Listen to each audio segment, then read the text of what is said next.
My hope for this episode, firstly, is awareness. And I think that one of the things that I found so interesting is that people don't know about the rape kit backlog.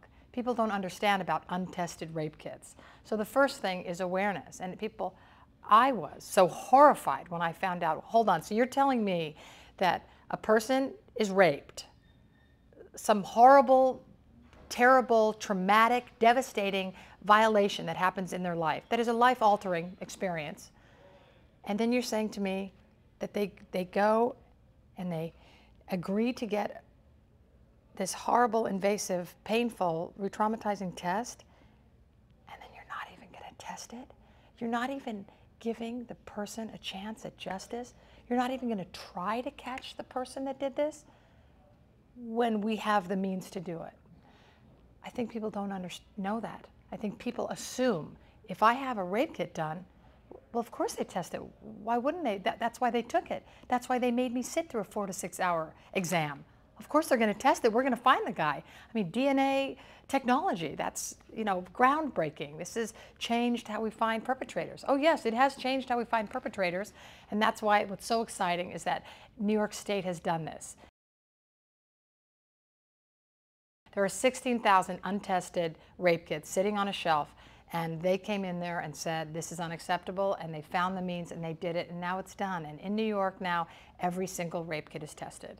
So it does so much good. So the fact, if New York State can do it, everyone can do it. And I think it's just about, again, shining a light on it, making people aware of it, because the outrage of people when they find out that this is exactly what's happening and that they're going through this test and that it's sitting on some shelf somewhere is absolutely unacceptable. It's right, and justice is not. It's not right, and justice isn't being served.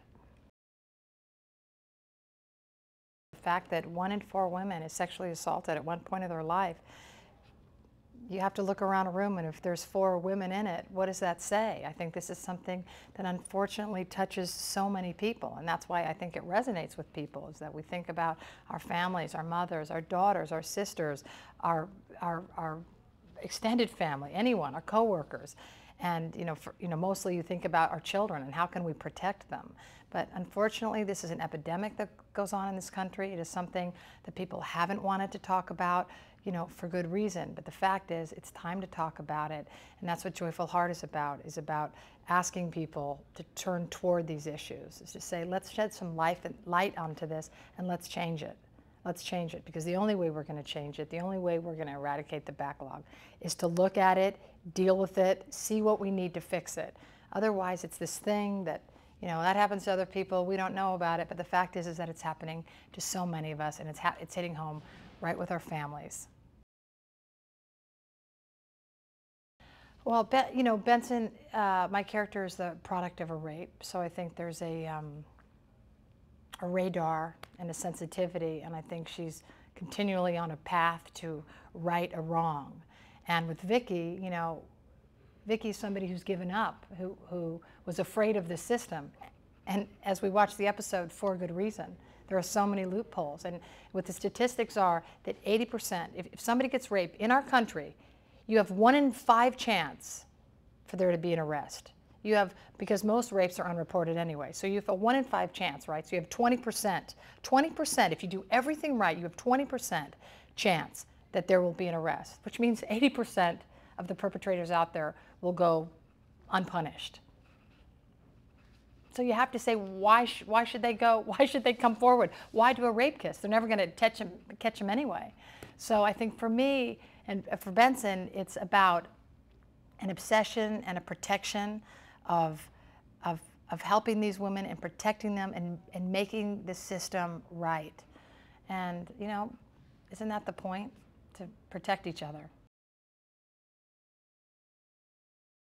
What we've learned now is that, there's this whole culture of women that are scared. When somebody's sexually assaulted, their voice gets taken away.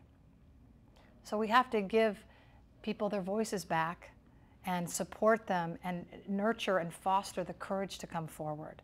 That's what Joyful Heart's about, is nurturing that courage, because it takes so much, and honoring that, and telling people the blame doesn't belong with you, it belongs with the perpetrator. So how do you heal that? How do you heal that, something that is so delicate and so fragile that's been violated. How do you get your trust back? How do you begin again?